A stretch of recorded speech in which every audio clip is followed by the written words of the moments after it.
Hi friends, welcome to rishis Telugu stories. ఎవరైనా మన ఛానల్ని సబ్స్క్రైబ్ చేసుకొని వాళ్ళు ఉంటే ప్లీజ్ సబ్స్క్రైబ్ చేసుకోండి ఫ్రెండ్స్. అలాగే నా వీడియోని లైక్ చేసి షేర్ కూడా చేయండి. మీరు అలా చేయడం వల్ల నా ఛానల్ మరికొంతమందికి తెలిసే అవకాశం ఉంటుంది. ఇక స్టోరీలోకి వెళుదాం.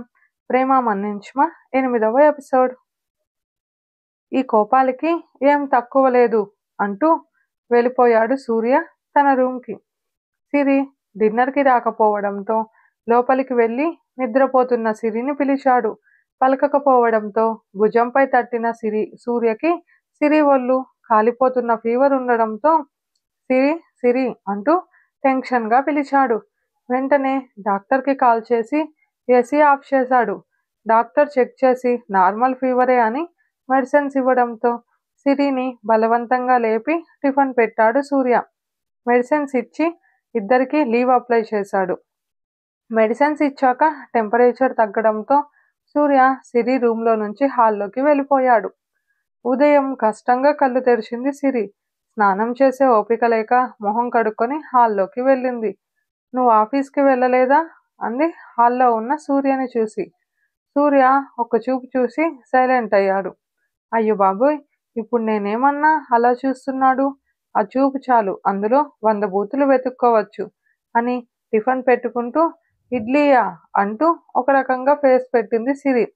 ఆ ఇడ్లీలోకి సాంబార్ చచ్చినా తినను అని లేస్తున్న సిరి స్టిక్ తీస్తున్న సూర్యని చూసి చచ్చినట్లు 2 ఇడ్లీ తినింది. ఎవరైనా ఇలా బెదిరిస్తారా? బుజ్జగించాలి కానీ అంది సిరి.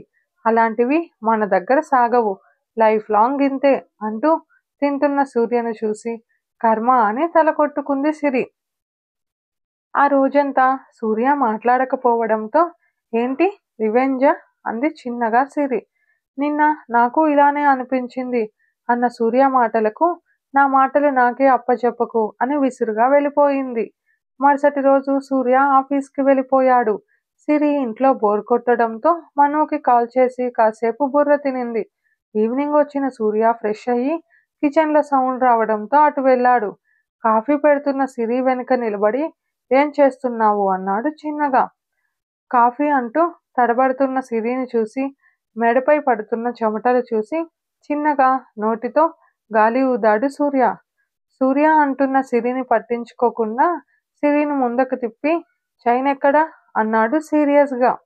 మొన్న టెన్షన్లో చూసుకోలేదు, హుక్ తెగిపోయింది అంది భయంగా.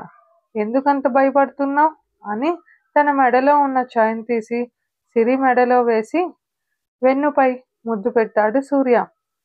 సూర్య ప్లీజ్ అని వెనక్కి అలానే సూర్య గుండెలపై వాలిన సిరిని ముందుకు తిప్పుకొని నీ మెడ అలా బోసిగా ఉంటే నాకు నచ్చదు అంటూ మెడపై చేయి వేసి నిమురుతూ సిరి పెదవి చివరన ముద్దు పెట్టి పెదవుల దగ్గరకు వెళ్ళిన సూర్య విష్ణు గొంతు విని ఇంచు గ్యాప్లో ఆగిపోయాడు. అంతవరకు సూర్య మాయలో కళ్ళు మూసి ఉన్న సిరి కళ్ళు తెరిచి కిచెన్ బయట షాక్ అయ్యి వాళ్ళనే చూస్తున్న విష్ణుని చూడగానే సూర్యని వెనక్కి తోసి స్టవ్ వైపుకి తిరిగింది. విష్ణుని కోపంగా అంటూ పక్కన ఉన్న గరిటెను తీసి వెనక్కి విసిరాడు సూర్య.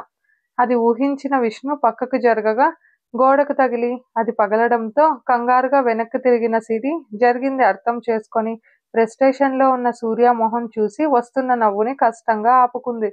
బాగా నవ్వుకో అంటూ కిచెన్ బయటకు వెళ్ళాడు సూర్య. ఈ ఫైల్ కోసమే వచ్చాను, దొరికింది, బాయ్ అంటూ పరిగెత్తుతూ వెళ్ళిన విష్ణుని చూసి డోర్ లాక్ చేసి హాల్లో సెటిల్ అయ్యాడు సూర్య. సూర్య ముందు కప్పు పెట్టి పక్కనే కూర్చుంది సిరి. అంతలో ఫోన్ రావడంతో లిఫ్ట్ చేసి హే మను, ఏం చేస్తున్నావు అంది నవ్వుతూ సిరి. నథింగ్, ఇప్పుడే ఫ్రెష్ అయ్యా అంటూ మాట్లాడుతూ సిరి మెడలో చైన్ తనది కాదని గుర్తుపట్టేసింది మను. పక్కన సూర్య ఉండడంతో అడగలేదు మను. యష్ మాట్లాడుతూ మా అన్న ఎక్కడా అన్నాడు. ఇదిగో అంటూ సూర్యని చూపించింది సిరి. ఎప్పుడు ఆ యాంగ్రీ ఫేస్ ఏంటి అని సూర్య చూపుకి మను చేతికి ఫోన్ ఇచ్చేశాడు యష్. సిరి నవ్వుతూ కాసేపు మాట్లాడి కట్ చేసి వాళ్ళ అమ్మా నాన్నకు కూడా కాల్ చేసి మాట్లాడింది. సిరి మొహంలో సంతోషం చూసి రాజేంద్ర ప్రశాంతంగా మారాడు. నీకు వాళ్ళందరూ అంటే చాలా ఇష్టం కదా అన్నాడు సూర్య. హా, అమ్మ నాన్న, మను, అత్త మామ ఇంకా యష్ చిన్నప్పటి నుంచి నాకు పిచ్చ ఇష్టం అంది నవ్వుతూ. మరి నేను అడిగాడు సూటిగా సూర్య. నువ్వంటే ఇష్టం లేదు, అప్పుడంతా నన్ను ఏడిపించేవాడివి కదా అంది సిరి. అరే అది స్కూల్ ఏజ్ బాబా, ఇంకా కోపమా అంటూ సిరిని తన వైపు లాక్కొన్నాడు సూర్య. ఇప్పుడు విషయం చెప్పు అంటూ సిరి చెయ్యి తన చేతిలో కలిపి గట్టిగా పట్టుకున్నాడు. సూర్య వదులు అంది సిరి. నువ్వు ముందు చెప్పు అంటున్న సూర్య కళ్ళు చూసి తల దించేసింది. ఓయ్, నేను మౌనం పాటించమనలేదు అన్నాడు సూర్య నవ్వుతూ. కొత్తగా బిహేవ్ చేయొద్దు అంది చిన్నగా సిరి. నీకు ఇబ్బందిగా ఉందా అంటూ నార్మల్గా అడిగిన సూర్యని చూసి లేదు అంది సిరి. సిరి, నేను చేంజ్ అయ్యింది నీ వలనే. రీజన్ ఏదైనా కానీ నాకు ఇప్పటికీ అర్థం కానిది ఈ ఫీలింగ్స్. వద్దు వద్దు అనుకుంటూనే చేంజ్ అయ్యాను. ఎందుకు అని అడగకు. దానికి నా దగ్గర కూడా ఆన్సర్ లేదు. నాకు నువ్వు కావాలి అంతే. నాతో చేసే అల్లరి కావాలి, గొడవ పడడం కావాలి, ఎంతసేపు మాట్లాడే నీ మాటలు కావాలి, నాతో నా అసిస్టెంట్ వస్తుందని నువ్వు జెలస్ ఫీల్ అవ్వడం కావాలి. నాకు తెలుసు సిరి, నువ్వు అక్కడ ఉంటే బాధపడి ఎక్కడ నీ మను యష్ మధ్యలో దూరుతావో, స్వార్థం ఎక్కడ వస్తుందో అన్న భయంతో నీ తల్లిదండ్రులను కూడా వదిలి ఇంత దూరం వచ్చావు. కానీ నువ్వు ఆ పని ప్రాణం పోయినా చేయవు సిరి. నాకు నమ్మకం ఉంది. నీపై నా ఫీలింగ్స్కి ఏ పేరు పెట్టుకుంటావో నీ ఇష్టం. నాకు అలిగితే బుజ్జగించడాలు, రిక్వెస్ట్ చేయడాలు, ముద్దు చేయడాలు రావు. నేను ఇలాగే ఉంటాను అంటున్నా సూర్యని షాక్ కొట్టినట్టు చూస్తుండిపోయింది సిరి.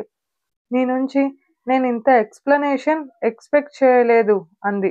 నేను ప్రతిసారి ఇలా చెప్పను, కానీ నా ఫీలింగ్స్ చెప్పాను. నీకు ఒక క్లారిటీ ఉండాలి కదా అన్నాడు సూర్య. నాకు నిద్ర వస్తోంది అంటూ తడబడుతూ వేగంగా వెళ్ళిపోయింది సిరి తన రూమ్కి. సిరిని ఆపాలనుకోలేదు సూర్య. ఆలోచించడానికి సమయం ఇవ్వాలి అనుకున్నాడు. సిరి మౌనంగా బెడ్ పై మధ్యలో కూర్చుంది. తనను తప్పుగా అర్థం చేసుకోకుండా ఉన్న సూర్య అంటే తనకి గౌరవం ఏర్పడింది.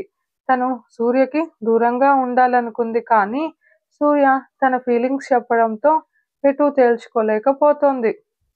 ఆలోచనలతో తల భారం అవుతుంటే మనుకి కాల్ చేసి ఏం చేస్తున్నావు మను అంది సిరి.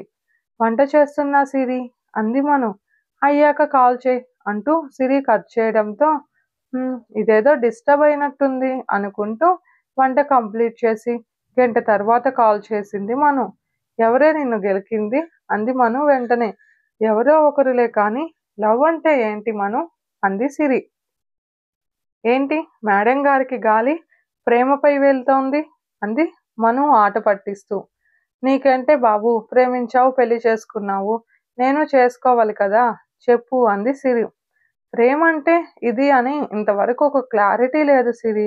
కొంతమంది కేరింగ్ అంటారు, కొంతమంది ట్రస్ట్ లేదా ఫ్రెండ్షిప్, లేదంటే సరదాలు గొడవలు అంటూ వాళ్ళకి తెలిసింది చెప్తారు అంది మను.